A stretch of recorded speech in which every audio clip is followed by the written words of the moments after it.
Moving towards Naitik Bharat.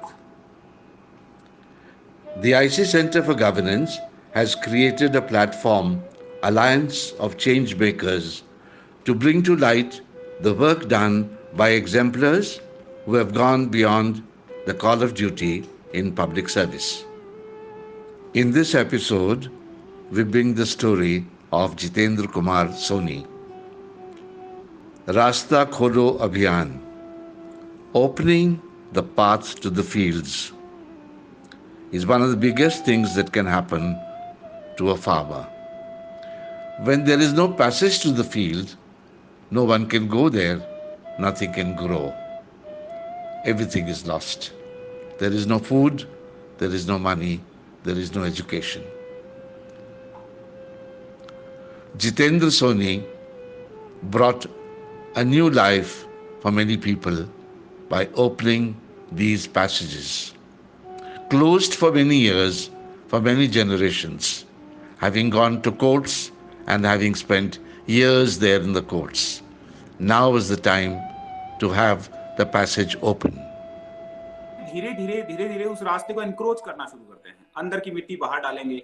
इसलिए राजस्थान में कहते हैं कि जो खेत की जो बाढ़ होती है, मेड़ होती है, उसके भी पाम लगे होते हैं। उसका कहने का मतलब यही है कि वो वहां रास्ता इतना एनक्रोच कर देते हैं कि वो 2 फीट का पगडंडी की तरह बचता है, वो कोई काम नहीं आता है। हमने ऐसे रास्ते को भी धीरे धीरे ओपन किया। और मैं चूंकि आज आपने मौका दिया है, मैं इस पूरे रास्ता खोलो अभियान की जो भी अचीवमेंट हमने ली है, मैं उसको डेडिकेट करना चाहूंगा मेरे उस लास्ट स्टेज वाले पटवारी तक, जो शायद कभी मुझे मैं उनसे मिल भी नहीं पाऊंगा। बहुत सारे बड़ा 500 ग्राम पंचायतें हैं यहाँ, तो सभी के मैं नाम नहीं जानता, पर उन लोगों ने बहुत काम किया है। मैं इस चीज को ऐसे समझता हूँ सर कि खेत का जाने वाला जो रास्ता है, वो दरअसल खेत में नहीं जाता, वो उस इंसान की प्रॉस्पेरिटी तक जाता है, वो उस इंसान की भूख मिटाने तक जाता है, वो उसके घर में उसके जो बच्चे हैं उनकी पढ़ाई लिखाई तक जाता है।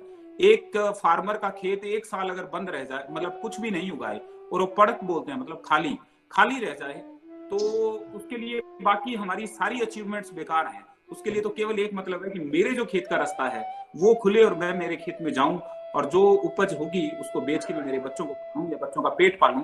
उससे बड़ी उसको कुछ लगता है कि मैंने इस रास्ते को बंद कर लिया। लोग कंप्लेंट्स करते हैं, कोर्ट में जाते हैं, कोर्ट में भी बहुत लंबी प्रोसेस है, क्योंकि रेवेन्यू का मैटर होता है। तो रेवेन्यू में वो तहसीलदार एसडीएम से शुरू करता है, फिर वो कलेक्टर के पास पहुंचता है, डिसीजन के विरुद्ध सामने वाला फिर आगे वाली फर्दर कोर्ट में अप्रोच कर लेता है। तो रेवेन्यू अपीलेट अथॉरिटी होती है जो कलेक्टर से ऊपर वाले मैटर को सुनती है। फिर वो रेवेन्यू बोर्ड चला जाता है जो अजमेर में है हमारे, और कुछ लोग सिविल कोर्ट्स को भी अप्रोच करते हैं। तो एक बार कोर्ट में आ जाता है, फिर कई साल तक, कई बार तो 20-20, 30-30, 40-40 साल तक रहता है। और खेत लंबे टाइम तक अगर उसका वो फसल को वहां उगाएगा नहीं, तो ऐसी कंडीशन में वो लॉ एंड ऑर्डर का इश्यू बनता है। और बहुत सारे मैटर हम सुनते रहते हैं कि खेत की बाढ़ को लेकर, खेत जाने वाले रास्ते को। He does not take credit himself.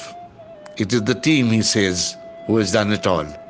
I am only a catalyst. दूसरी बात, इस अभियान की आप बात कर रहे हैं, इसका पूरा श्रेय एक्चुअली मेरी टीम का है। मैं तो उनके बिहाफ पे एक फेस हूं जो मैं इस बात को बताऊंगा। इसका नाम है सर रास्ता खोलो अभियान, और अभी मैं एट प्रेजेंट नागौर डिस्ट्रिक्ट है सर, जोधपुर के पास, डिवीजन इसका अजमेर लगता है, मैं वहां कलेक्टर हूँ। और मैंने यहाँ पिछले साल जुलाई में ज्वाइन किया था सर, जुलाई 2020 में जब मैंने ज्वाइन किया, तो काफी कम दूसरे तीसरे दिन ही काफी लोग ऐसे आए जिनको खेत में जाने के जो रास्ते थे वो एनक्रोच थे या फिर बिल्कुल ही बंद कर रखे थे। लोगों को जाने में बड़ी दिक्कत आ रही थी। क्योंकि मैं राजस्थान का रहने वाला हूँ और एक किसान परिवार से हूँ, तो मैं इस चीज को समझ सकता हूँ कि खेत पे जाने वाला रास्ता कितना इंपॉर्टेंट होता है। क्योंकि अगर खेत पे जाने वाला रास्ता बंद है तो ट्रैक्टर नहीं जाएगा, एग्रीकल्चर इक्विपमेंट नहीं जाएंगे, आप पेस्टिसाइड के लिए चीजें नहीं ले जा सकते, और परिणाम ये रहता है कि खेत बिल्कुल ही खाली रह जाता है और बहुत दिक्कत आती है। Starting with the simple ones and going to complex, from 500 to 4,000 such passages have been opened by him, bringing new life for them.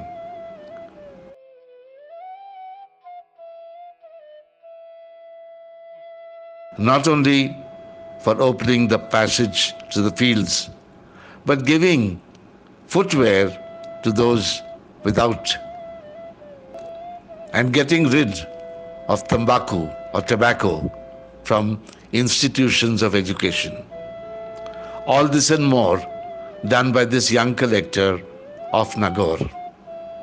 Not his job, but Soni went out of his way to provide passages for the farmers, footwear for those who didn't have any, and also kept tobacco away from institutions of learning.